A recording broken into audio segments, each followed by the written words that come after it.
张若昀、陈道明、李沁等主演的电视剧《庆余年2》首播5集，热度直接突破3万2，可以说这部剧堪称是今年的剧王。这部剧一开局就是范闲和二皇子之间的你死我活的权谋算计。范闲第1季出使北齐，发现了二皇子和李云瑞联手走私，而这个秘密也令二皇子出手，让谢必安劫杀范闲。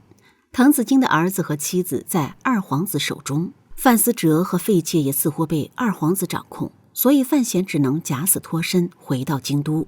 范闲和王启年回到京都，却发现自己的死讯早已经传到了京都。他假死那是欺君之罪，好在有着陈萍萍斡旋，不仅暗中把事情闹大，而且更是帮助范闲见到了庆帝。范闲主动用神庙的事情以及滑轮等事情交换，这才成功的让范闲得到了庆帝的默许，让他解决问题。范闲和太子合作之后，设下一局，算计了二皇子。范闲想要知道滕子京的妻子和儿子是否在抱月楼，但是很可惜进不了抱月楼。期间他准备潜入抱月楼，却发现了想要见到自己女儿的老金头，他出手帮助老金进入抱月楼。可是没想到的是，老金居然被活生生的给弄死了。他这才知道抱月楼是草菅人命、逼良为娼的地方。后面王启年的妻子提醒，范闲才通过王启年见到了桑文，并且在桑文的帮助之下，范闲见到了抱月楼的老板，居然是范思哲。范思哲很有生意头脑，但是很可惜太过于当初被算计利用还不知道。抱月楼真正做主的其实是圆梦，他什么都不知道。和三皇子这对表兄弟被圆梦给拿捏了，谋财害命、逼良为娼的事情其实是大掌柜圆梦做的。抱月楼逼良为娼，成为藏污纳垢、淫乱之所。范闲绝对不允许这样的地方与范府挂任何关系，这会毁了范府的声誉。但抱月楼的东家却是自己的弟弟范思哲，这小子几日不见，德性变了，长能耐了，还是皮痒了。弟弟一定要教训，否则不知长大了会做出什么有辱家门的事情。长兄为父，范闲教训他理所当然，他若敢还手，就扒他裤子游街，拉到在德云社门口示众。范思哲想想后果，只得老老实实听从范闲的安排，准备做局一起对付二皇子。其实范思哲并没有作奸犯科，也没有成为二皇子的帮凶，他只管投资和赚钱，从来不管具体事情，是个甩手掌柜。二殿下在抱月楼安插眼线和打手是有可能的。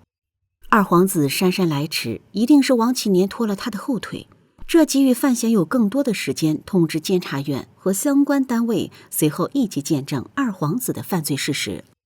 当范闲气定神闲地痛斥二皇子的罪行，二皇子分析敌我双方的实力，立刻做出了决定，要与范闲化干戈为玉帛，化敌为友。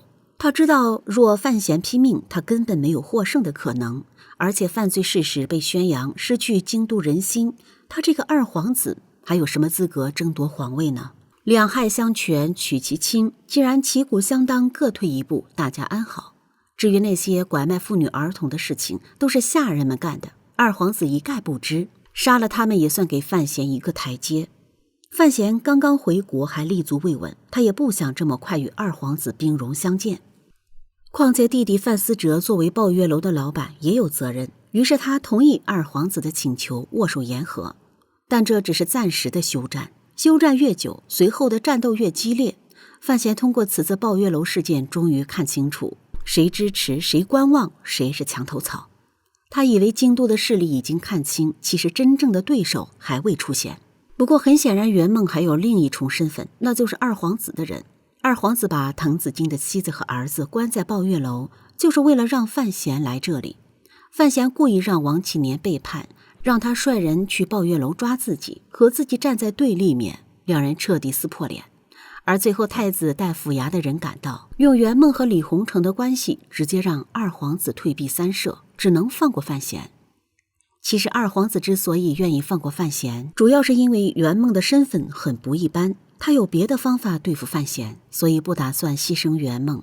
圆梦除了是他的人之外，还是抱月楼的大掌柜，另外还有2重身份。一重身份就是牵涉到江南名家以及江南的官场，这个身份非常重要，这也是二皇子暂时放过范闲的原因之一。另外还有一重身份，那就是她是李洪成的女人。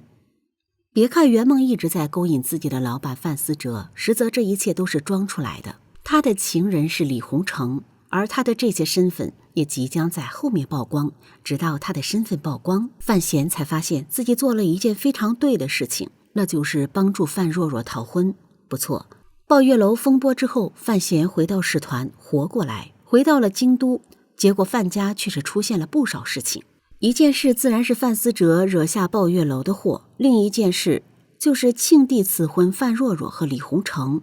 范若若不愿意嫁给李洪成，她喜欢的是范闲。范闲出手帮助范若若逃婚，把范若若送到了北齐，同时范思哲也被送到了北齐。唯有如此，才能够让他不至于因为抱月楼的事情而惨死。范闲没有让范若若嫁给李洪成是对的，他和圆梦的关系那般，如果范若若嫁给这样的男人，只怕不会幸福。范闲当然不知道范若若其实暗恋自己，而他这么做不仅帮了范若若，还成全了范思哲。范思哲经历这些事情之后彻底长大，在北齐利用自己经商头脑混得风生水起。至于范若若后面重回南庆，帮助范闲一起对付庆帝，当然结局他和李洪成之间的事情不好说，算是开放式结局吧。